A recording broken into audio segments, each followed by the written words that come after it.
జై గురుదత్త.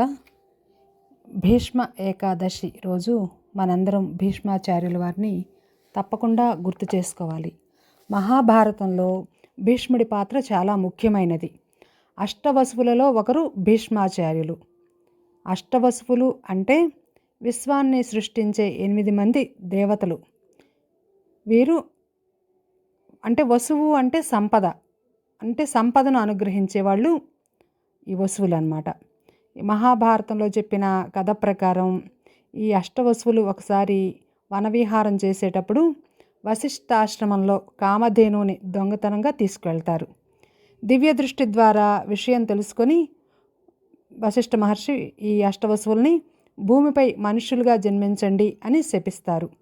ఆ శాపం కారణంగా శంతన మహారాజుకి గంగాదేవికి సంతానంగా కలుగుతారు. అయితే గంగాదేవి శంతన మహారాజుకి విధించిన షరతు ప్రకారం ఒక్కో బిడ్డను పుట్టిన వెంటనే నదిలో పడేస్తూ ఉంటుంది. ఇది చూసి ఓర్చుకోలేని శంతనుడు 8వ బిడ్డ విషయంలో మాత్రం ఆమెను అలా చేయవద్దు అని అడ్డుకుంటాడు. ఆ బిడ్డే దేవవ్రతుడు. ఇట్లా జీవితకాలం భూమి మీద జీవించాలని శాపానికి గురైన అష్టవసువు ఆయన ప్రభాసుడు అనే అష్టవసువు దేవవ్రతుడు. అంటే ఆయన వశిష్ఠ మహర్షి వద్ద అన్ని వేదాలు నేర్చుకొని అన్ని విద్యల్లో పారంగతుడయ్యాడు. ఇంకా విలువిద్య కూడా నేర్చుకున్నాడు. ఆ దేవవ్రతుడే భీష్ముడు. ఆ దేవవ్రతుడే తన తండ్రిని సంతోషపెట్టడానికి మత్స్యగ్రంథి అయిన సత్యవతిని ఇచ్చి వివాహం చేస్తాడు.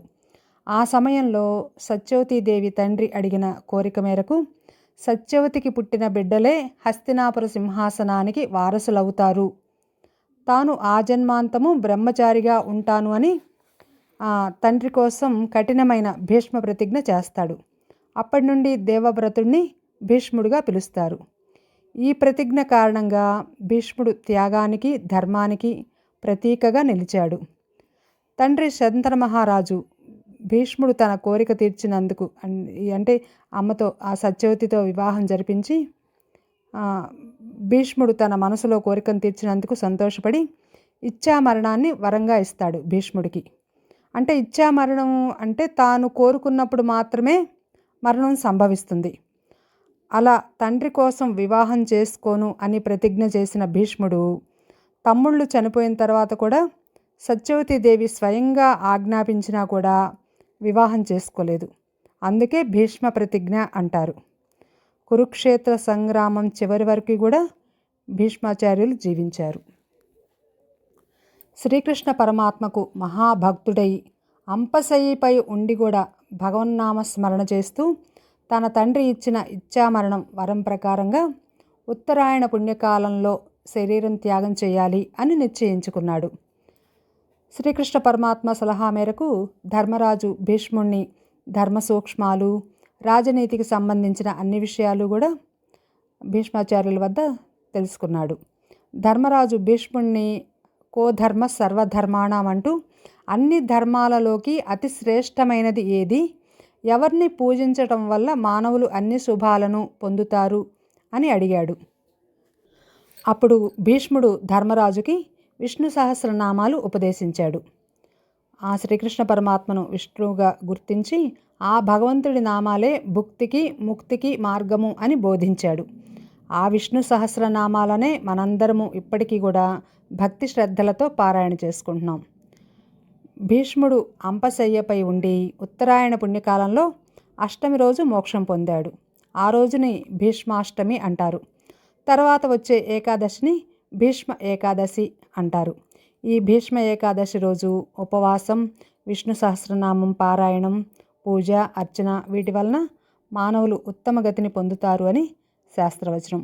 భీష్మాచార్యులకి పిండ ప్రదానం తర్పణాలు అందరూ చేయటం వలన పితృదేవతల అనుగ్రహం కూడా కలుగుతుంది అని పండితులు చెప్తారు. అలాంటి భీష్మాచార్యుల్ని మనం అందరం కూడా ప్రతిరోజు విష్ణు సహస్రనామాలు చదివినప్పుడల్లా ఆయన్ని తలుచుకుంటాం.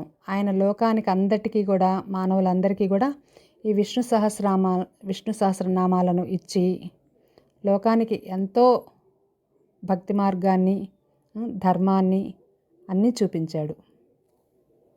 ఈ విష్ణు సహస్రనామాలని ఒకవేళ పూర్తిగా పారాయణ చేయలేని వాళ్ళు కూడా మనకి విష్ణు సహస్రనామాల్లోనే